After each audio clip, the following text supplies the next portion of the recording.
Okay, so I'm going to be talking to you guys about my about the argument unit and the progress that I've made and what I've learned. And in this unit, we've learned things that will be very helpful in the future, like jobs. And so enjoy. So the first thing that we did was we had a pre-assessment, and we took notes on on an article and a video, and we were asked to write an essay about it. And I used the sixth grade technique, so I didn't score well because I didn't use many craft notes, and I'll explain craft notes to you in a second. So, as you can see, my paragraphs are very short, and it's just like one piece of evidence per paragraph, and I don't go into explaining too much, and it's not very persuasive. So, craft notes are things that you use in your writing, like domain-specific language, which is words specific to a topic. So, if it was an earthquake, the words would be tremor, aftershock, and tectonic. Something that we used a lot in our final piece was statistics, or logos, and this was used a lot in one of our quick sandwiches. Call to action and analogies are other things that are very useful, and all of these are craft notes.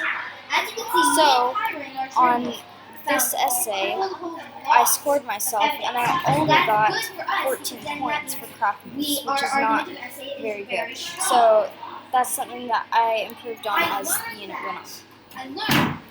So, we did a $2 writing, where everybody in the class brought in $2, and we were split up into teams, and each team got around $8, and everybody on the team had to write what we should do what we should use the $2 towards. So I decided to do it towards Cambodian children and education to help them.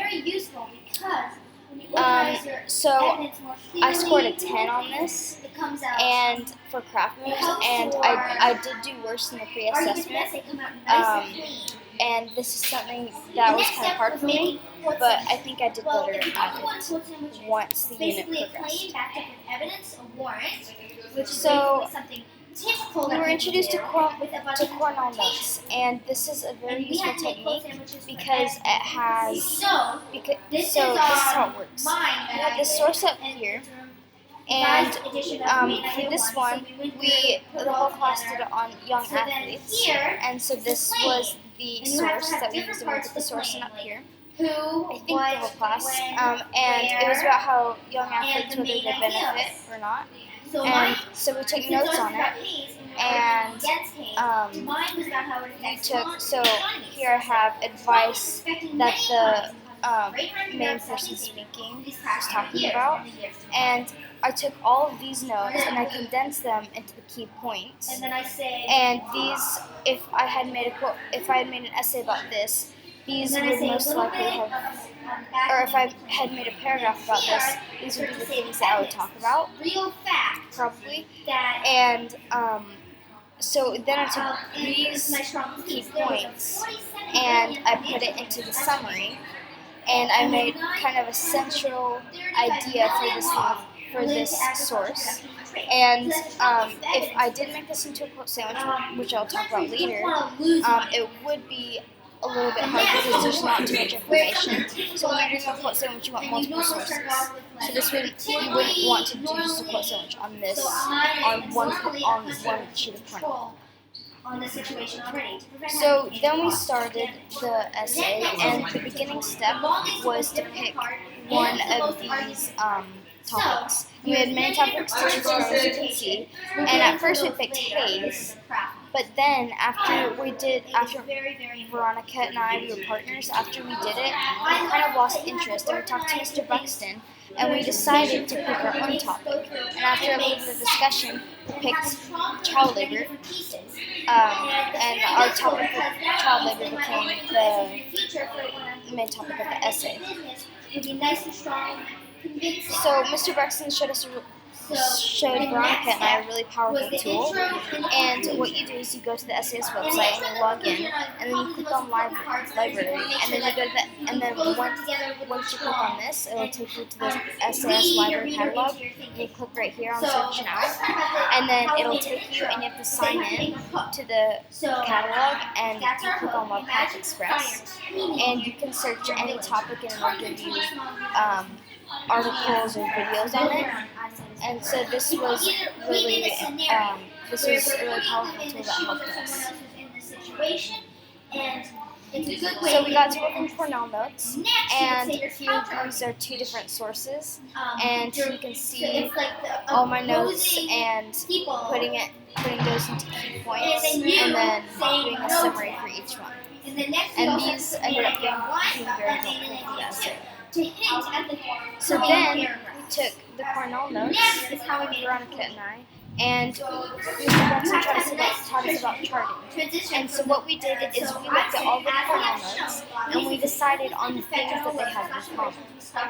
So, for example, one of the things that the articles had in common was it talked about the negative effects of childhood. And so what we would do is, once we took the negative effects, what we did is we put the source that talked about that. And for example, this is Humanium, and it's an article that talks about child labor. And as you can see, premature aging, malnutrition, depression, drug dependency, no protection, and no education were some of the negative effects that it talked about. And then we did another source, and we had more information, and then we did one last source, and we had more information for that. And so all of this, we had tons and tons of information that we could use for a quote sandwich. And another thing that we found was in common was that there are lots of children. So what we were asked to do for this part was we took one of the main ideas that all the sources that we researched had in common, and we turned it into a question. And we answered the question by using the evidence from the different sources. And this column and this column eventually became quote sandwiches. And something that I could do better with my partner next time is trying to completely fill this out, because we didn't fill this out because these were the only two that we could really think of, and we did poorly in this. And so next time, I think if we filled this out, it would be a lot easier to do the essay because we have more options. So that's something that we can do better. So you might be asking yourself, what exactly is a quote sandwich?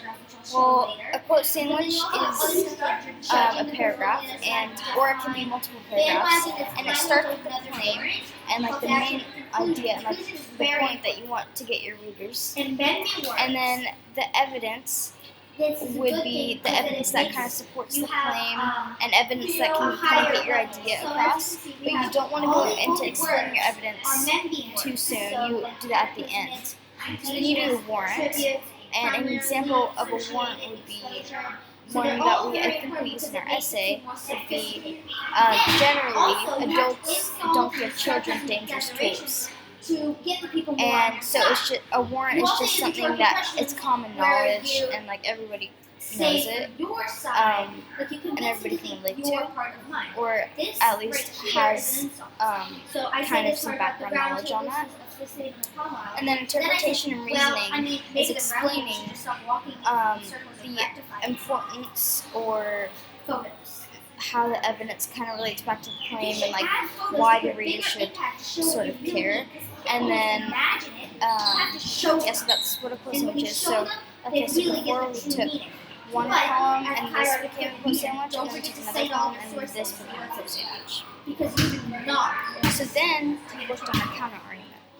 And it was, what we did was Veronica was fighting for the counterpoint, even though she didn't want to, and even though she agreed with me that child labor should be stopped, but we just did it so we could have a strong counter-argument, and a strong counter-argument makes your argument even stronger if you can fight your point back.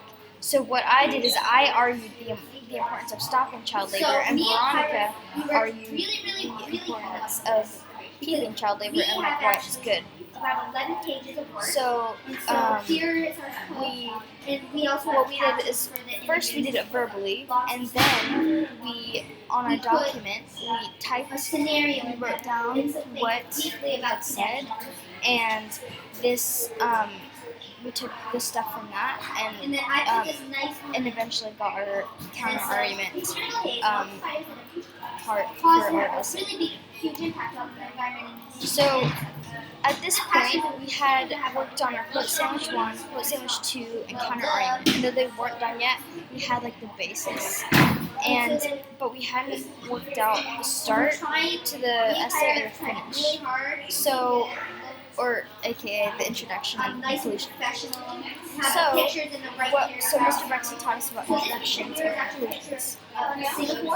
So different ways that you can start your essay would be using rhetorical questions, scenarios, and anecdotes. So this is a slide that Mr. Buxton had, and as you can see, the rhetorical question would be kind of asking like a question for readers to think about, and this was an easy way to start it. And then there's a scenario where you kind of make up your own little story to introduce the topic, and this was hard to start your introduction. And then there was tell a short anecdote, and this was basically telling a true story. Oh my gosh, it's 11 minutes. And what actually happened. So, and this would be a harder thing to do.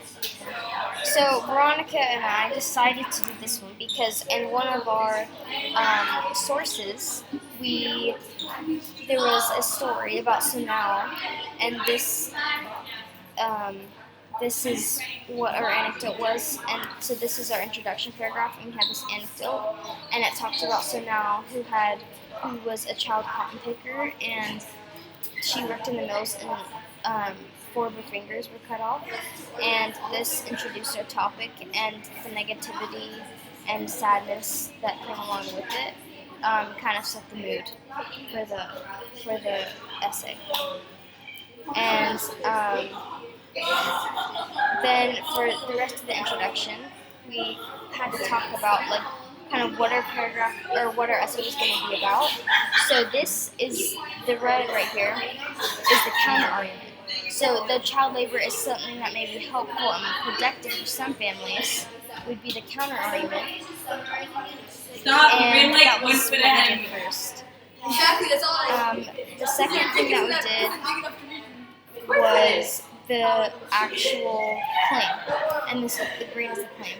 So the United Nations should put an end to the horrific ways of child labor to rescue children from abuse and the overwhelming amount of toil. And this was a claim that we referred back to many times in the essay, which I'll show you later in the video.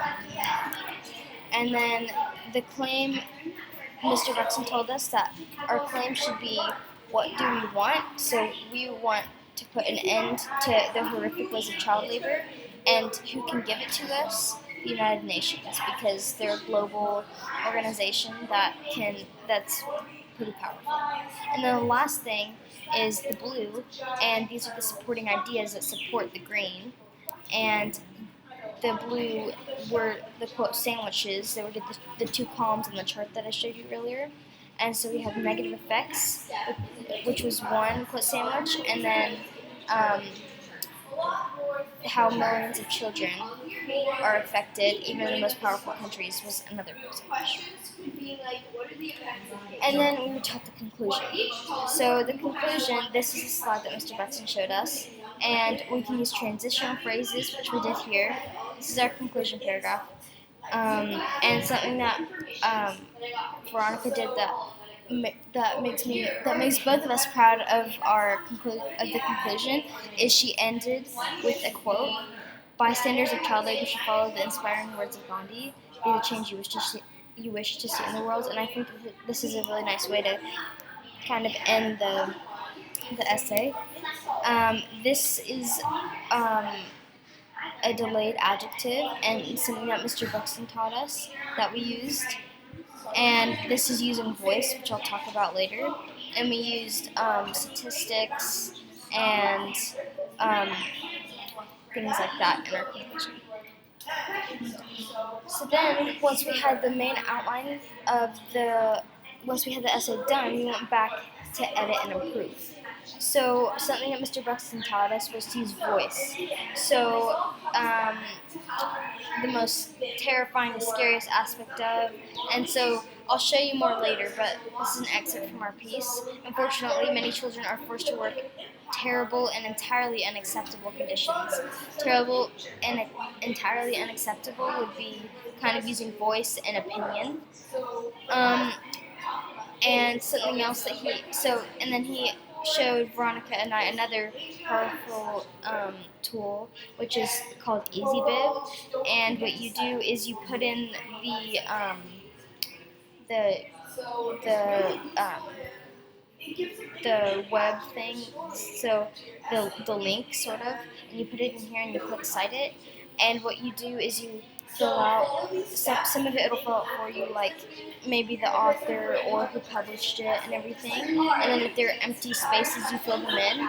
And what it will do is it'll give you things like this that we were able to copy and paste back into our essay. And he also said that we needed to do it by alphabetical order, which we did. And this makes the essay seem more like professional. And this is this is all the editing, an example of all the editing that Veronica and I did and the hard work that we put into this essay. So now I'm going to show you the final piece. And then there's interpretation. So our title that we came up with is Child Labor, Protect the Children. And this related back to our claim. And as you can see, all the orange is in the two quote sandwiches we referred back to the claim, but we rephrased it. And so another reason why, and so we rephrased it every time, but something that we could have done better is in the conclusion, restating the claim at the end, which we failed to do.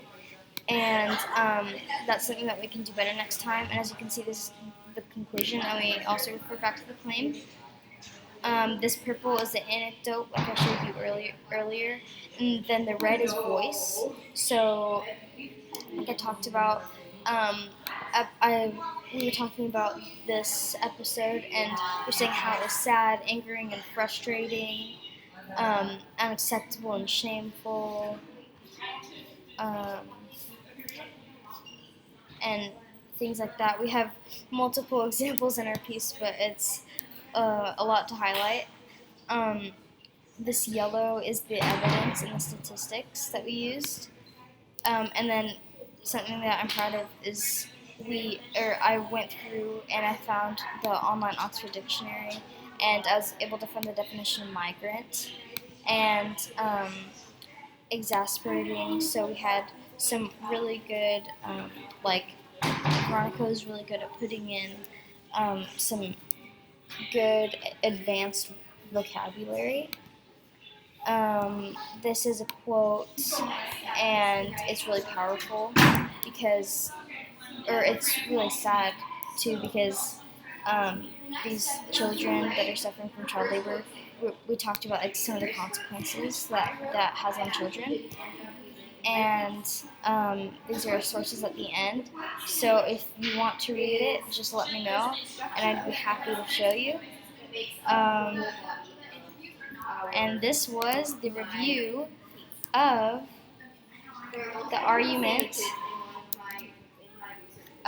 unit. Thank you.